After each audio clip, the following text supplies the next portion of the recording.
इयत्ता 12वी विषय भूगोल प्रकरण क्रमांक 2 लोकसंख्या भाग 2 या प्रकरणावरील स्वाध्याय। तर यामधील प्रश्न क्रमांक 1 आहे, अचूक सहसंबंध ओळखा। ए विधान आर कारण। तर यामध्ये ए आहे, अवलंबित्वाच्या प्रमाणात वाढ झाल्याने अर्थव्यवस्थेवर परिणाम होतो। आर, लोकसंख्येत वृद्धांची संख्या वाढल्यास वैद्यकीय खर्च वाढतात।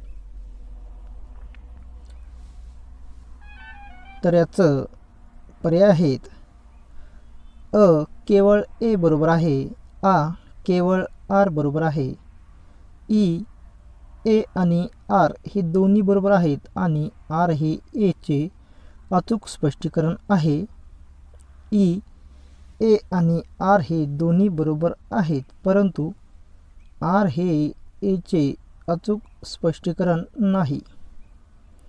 तर याचं उत्तर आहे ई ए आणि आर हे दोन्ही बरोबर आहेत आणि आर हे ए चे अचूक स्पष्टीकरण नाही।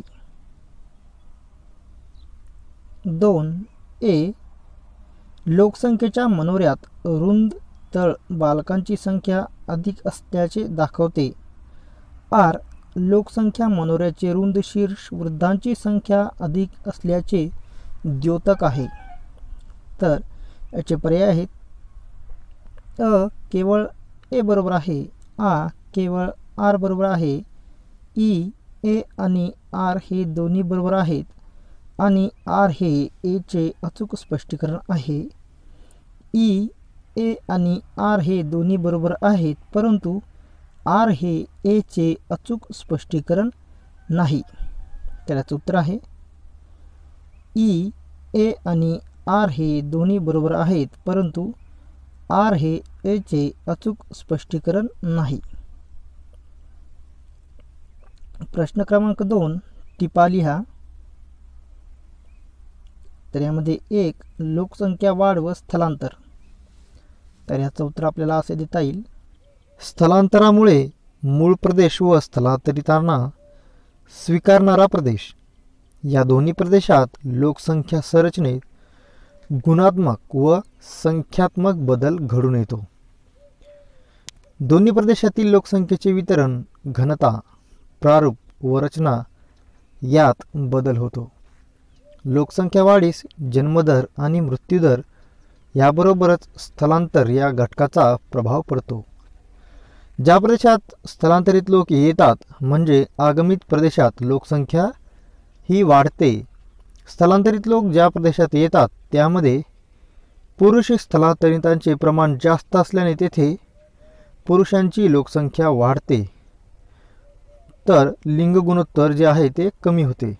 अशा प्रदेशात लोकसंख्या घनता वाढते। या प्रदेशात कार्यशील लोकसंख्येत वाढ होते। स्थलांतरितामुळे लोकसंख्या वाढल्याने तेथे जास्त लोकसंख्येच्या समस्या निर्माण होतात। लोकसंख्या मनोरा आणि लिंग गुणोत्तर। तर याचं उत्तर आहे, लोकसंख्या अभ्यासक लोकसंख्येचे वय व लिंगानुसार वितरण दर्शवण्यासाठी मनोऱ्याचा वापर करतात। यामध्ये 3 प्रकारच्या मनोऱ्याचा समावेश करण्यात आलेला असतो, विस्तारणारा, संकोचणारा व स्थिरावलेला असा उल्लेख दिसतो। मनोऱ्याच्या डाव्या बाजूस पुरुषांचे तर उजव्या बाजूला स्त्रियांचे प्रमाण म्हणजे लिंग गुणोत्तर दर्शविलेले असते। तिन्ही मनोऱ्यात लिंग गुणोत्तरात तफावत दिसते। पहिल्या विस्तारणाऱ्या मनोऱ्यात स्त्री पुरुष प्रमाणात फारशी तफावत जाणवत नाही, तरी पुरुषांचे प्रमाण अधिक जाणवते। कमी वयातील स्त्रियांची संख्या वाढत्या वयानुसार कमी होत जाते। दुसऱ्या संकोचणाऱ्या मनोऱ्यात पायाजवळ पुरुषांपेक्षा स्त्रियांची संख्या बरीच कमी दिसते। 60 वर्ष वयोगटात लिंग गुणोत्तर जास्त आहे। तिसऱ्या स्थिरावलेल्या टप्प्यात लिंग गुणोत्तरात फारशी तफावत नाही। एकंदरीत जगात स्त्रियांची संख्या जास्त आहे। 3 लोकसंख्येची व्यावसायिक संरचना. तर याचं उत्तर आहे देशाचा आर्थिक विकास लोकसंख्येच्या व्यावसायिक संरचनेशी निगडीत असतो. प्राथमिक, द्वितीयक, तृतीयक अशा प्रकारचे वर्गीकरण केले जाते. या व्यवसायात कार्यशील गटातील लोकसंख्येच्या टक्केवारीवरून देशाचा आर्थिक विकासाचा स्तर ठरवता येतो. व्यवसायामधील लोकसंख्या प्रमाण हे देशाच्या आर्थिक विकासाचा मापदंड असतो.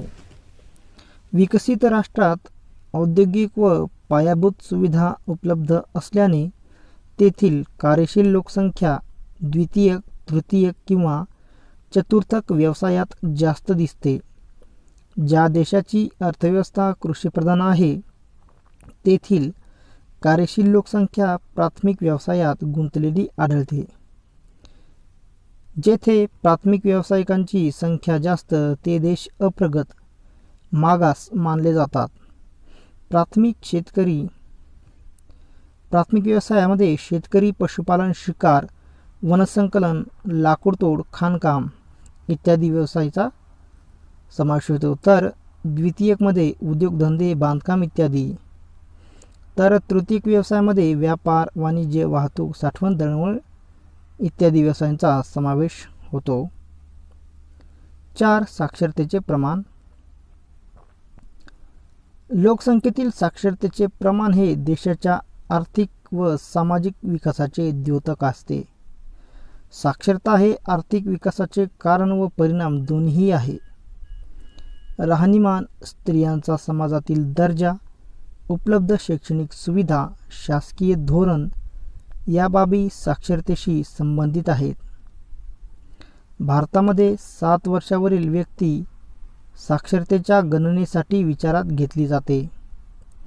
ज्या व्यक्तीस लिहिता, वाचता आणि गणिती क्रिया समजून करता येतात ती साक्षर मानली जाते. मागास अप्रगत देशात साक्षरतेचे प्रमाण कमी असते. विकसित प्रगत राष्ट्रात साक्षरता जास्त असते. ग्रामीण भागात कमी तर शहरी भागात साक्षरता अधिक असते. पुरुष साक्षरतेपेक्षा स्त्री साक्षरतेचे दर कमी आढळतो. मध्य आशिया, युरोप आणि उत्तर अमेरिका यांचा साक्षरता दर साधारण 100% आहे. सहाराच्या दक्षिणेकडील देशात सर्वात कमी आहे.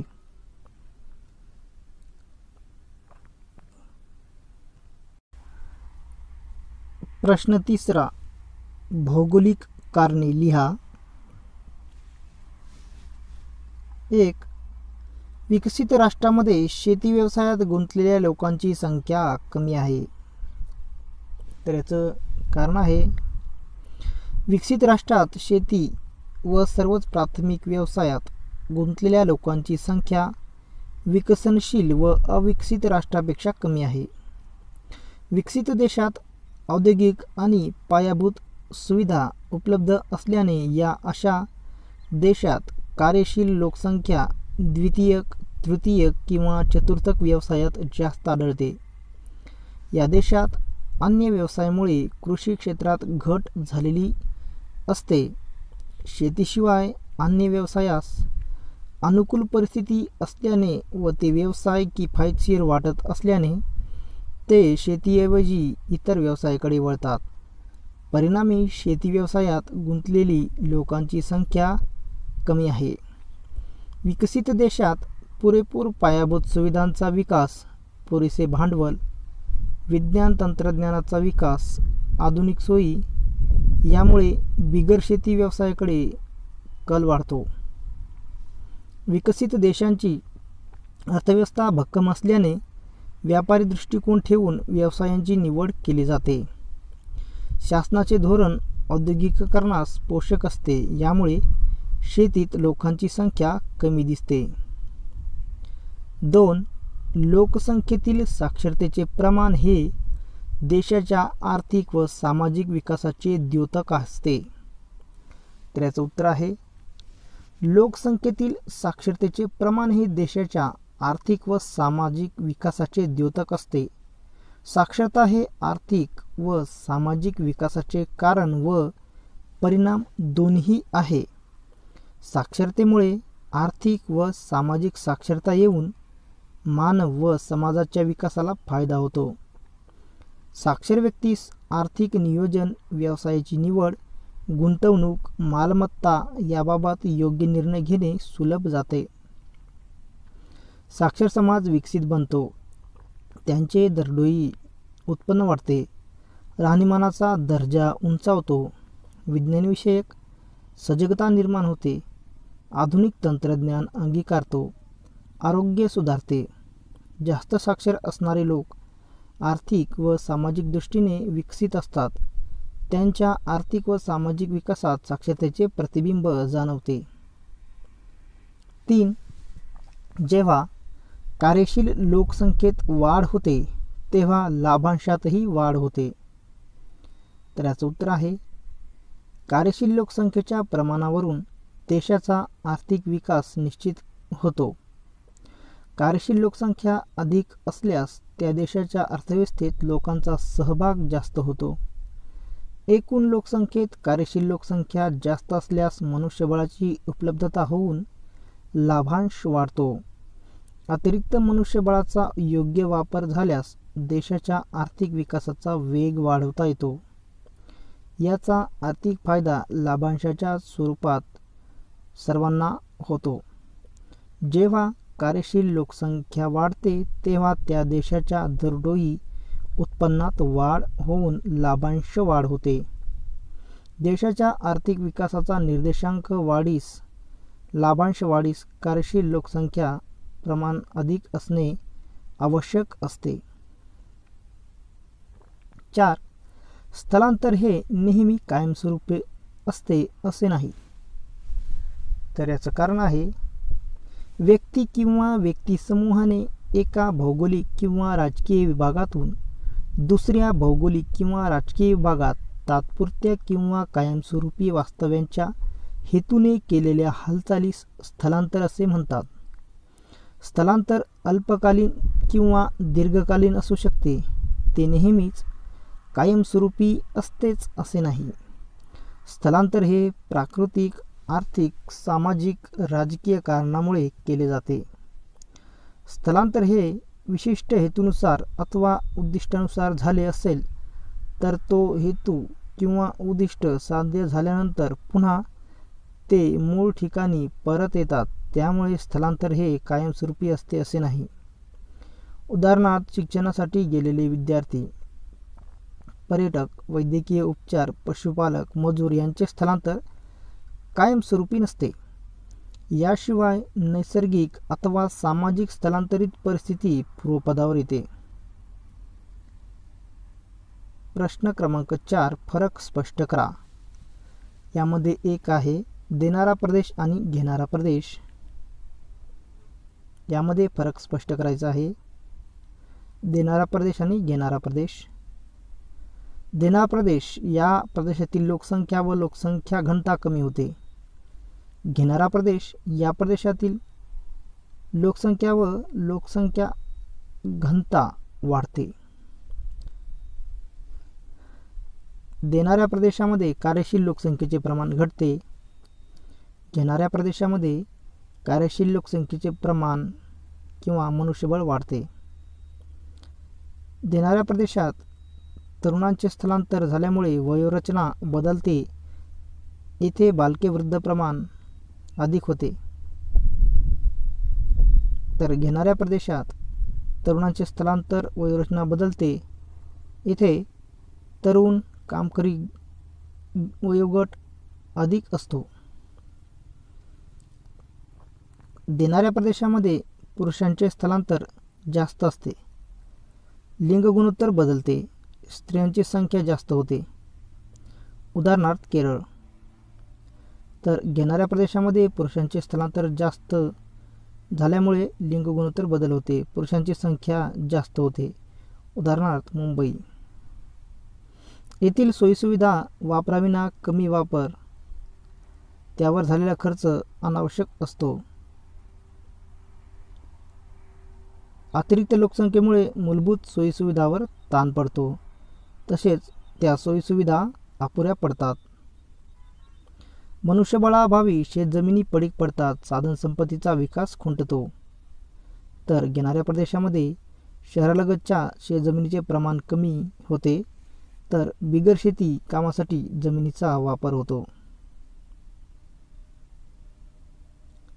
2. विस्तारणारा मनोरा व संकुचणारा मनोरा यामधील फरक स्पष्ट करा. तर याचं उत्तर आहे विस्तारणारा मनोरा. या मनोऱ्याचा तळ विस्तारत जाणारा असून शीर्षाकडे तो निमुळता होत आहे. तर संकुचणारा मनोऱ्यात या मनोऱ्याचा तळ संकुचित होत जातो, तर शीर्षाकडे विस्तारलेला आहे. याचा अर्थ वाढत्या वयोगटानुसार मृत्यूदरही वाढताना आढळतो.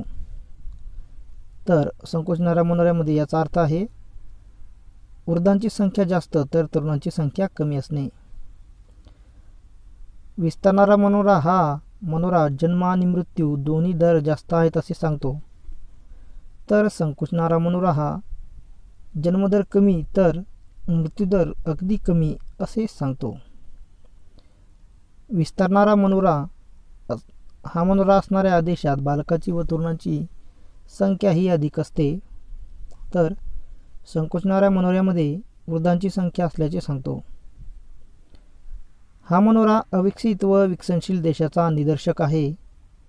तर संकुचणारा मनोरा हा विकसित प्रगत देशाचा निदर्शक आहे. विस्तारणारा मनोरा हा असणाऱ्या देशात भविष्यात मनुष्यबळ अधिक मिळू शकते, तर संकुचणारा मनोऱ्यामध्ये असणाऱ्या देशात भविष्यात मनुष्यबळाचा तुटवडा भासू शकतो. प्रश्न क्रमांक 5. सविस्तर उत्तरे लिहा. 1. लोकसंख्या मनोऱ्याचे लोकसंख्या अभ्यासातील महत्त्व स्पष्ट करा. तर याचं उत्तर आहे लोकसंख्या अभ्यासक लोकसंख्येचे वय व लिंगानुसार वितरण दर्शविण्यासाठी मनोऱ्याचा वापर करतात. यामध्ये 3 प्रकारच्या मनोऱ्याचा समावेश करण्यात आलेला असतो. विस्तारणारा, संकुचणारा व स्थिरावलेला असा उल्लेख दिसतो.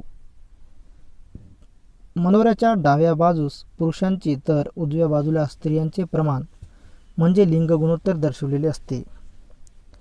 तळभागाकडून बालक तर शीर्ष भागाकडे वृद्ध प्रमाण दर्शवलेले असते, म्हणजे चढत्या वयोगटानुसार वितरण दर्शविले जाते. यामुळे प्रत्येक वयोगटानुसार लिंग गुणोत्तर प्रमाण समजले जाते. लोकसंख्या मनोऱ्याचे लोकसंख्या अभ्यासातील महत्त्व.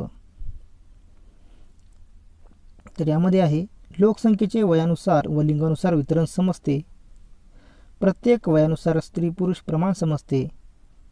या मनोऱ्यावरून त्या प्रदेशातील कार्यशील व अवलंबित लोकसंख्या प्रमाण समजते. बालक, तरुण, वृद्ध वयोगटातील लोकसंख्या वितरणाची माहिती समजते. मनोऱ्याच्या प्रकारावरून देशाच्या आर्थिक स्थितीचा अंदाज करता येतो. या अभ्यासामुळे भविष्यकाळातील लोकसंख्या विषयक स्थितीचा अंदाज घेत ध्येय धोरणे नियोजन करण्यास मदत होते. यामधील वयोरचनेचा देशाच्या भवितव्यावर प्रत्यक्ष परिणाम करतो. मनोऱ्याच्या प्रकारानुसार जन्मदर व मृत्यूदर याबाबत आराखडा लक्षात घेऊन प्रदेशाचे आयुर्मान लक्षात घेण्यास मदत होते.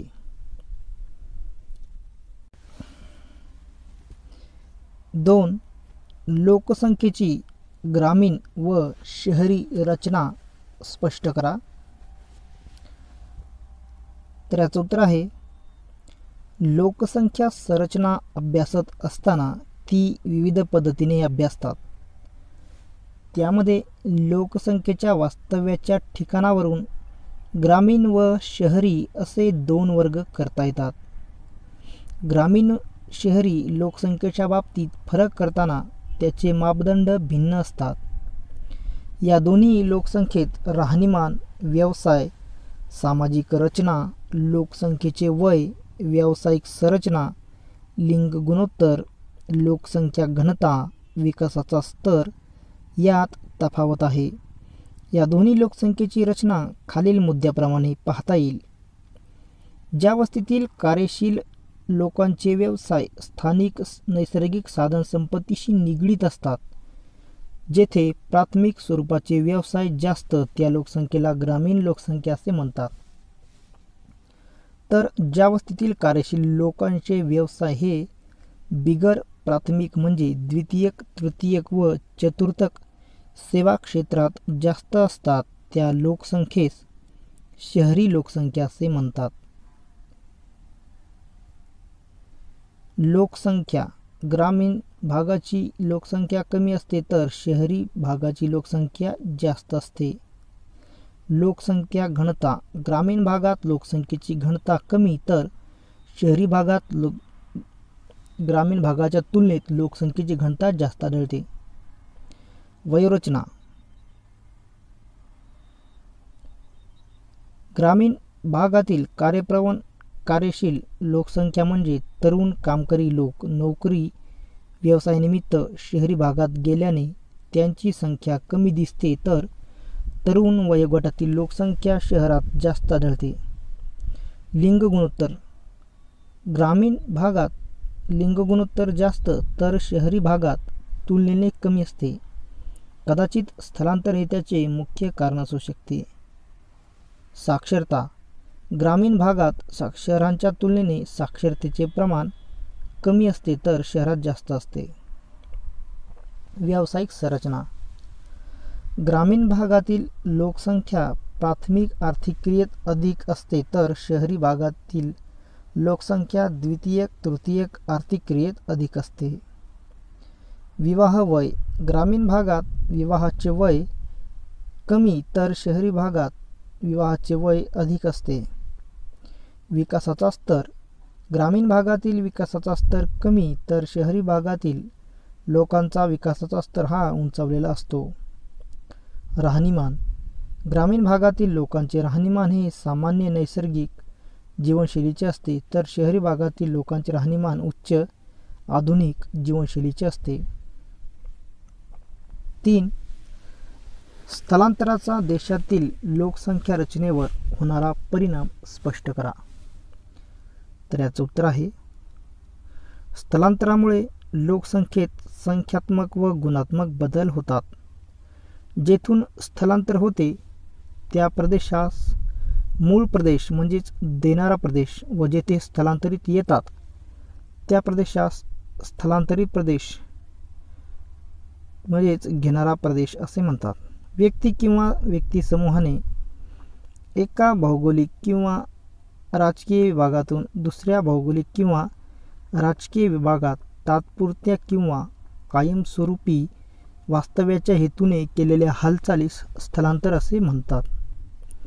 हे ऐच्छिक किंवा अनैच्छिक असते, तसेच ते पूर्वनियोजित किंवा अचानक होऊ शकते. स्थलांतराचा दोन्ही प्रदेशात लोकसंख्या संरचनेत गुणात्मक व ऋणात्मक बदल घडून येतो. स्थलांतराचा देशातील लोकसंख्या रचनेवर खालीलप्रमाणे परिणाम होतो. 1. लोकसंख्या. देणाऱ्या प्रदेशात लोकसंख्या कमी तर घेणाऱ्या प्रदेशात लोकसंख्या वाढते. 2. लोकसंख्या घनता. स्थलांतरित झालेल्या प्रदेशात म्हणजे निर्गमित प्रदेशात लोकसंख्या घनता कमी होते तर स्थलांतरित आलेल्या प्रदेशात म्हणजे आगमित प्रदेशात लोकसंख्या घनता वाढते. 3. लिंग गुणोत्तर बदल. दोन्ही प्रदेशात लिंग गुणोत्तर बदलते. यामध्ये पुरुष वर्गाचे स्थलांतर झाल्यास घेणाऱ्या प्रदेशात पुरुषांचे प्रमाण स्त्रियांपेक्षा जास्त असते तर देणाऱ्या प्रदेशात स्त्रियांचे प्रमाण जास्त होते. उदाहरणार्थ केरळ राज्यात पुरुषांपेक्षा स्त्रियांचे प्रमाण जास्त आहे. येथील अनेक पुरुष रोजगारानिमित्त देशविदेशात स्थलांतरित झाले आहेत. भारतातील अनेक महानगरात पुरुषांची संख्या जास्त आहे. दोन्ही प्रदेशात लिंग गुणोत्तरात झालेल्या बदलामुळे अनेक सामाजिक प्रश्न निर्माण होतात. 4. वयोरचनेत बदल. घेणाऱ्या प्रदेशात तरुणांचे प्रमाण वाढते, कार्यकारी लोकसंख्या जास्त मिळते तर देणाऱ्या प्रदेशात बालके वृद्ध प्रमाण अधिक होऊन अवलंबित लोकसंख्या जास्त शिल्लक राहते. 5. ग्रामीण लोकसंख्या कमी होऊन शहरीकरण वाढते. 6. आंतरजातीय, आंतरधर्मीय, आंतरवंशीय विवाह प्रमाण वाढते. 7. खेड्यातील जन्मदर कमी होतो तर शहरातील जन्मदर वाढतो.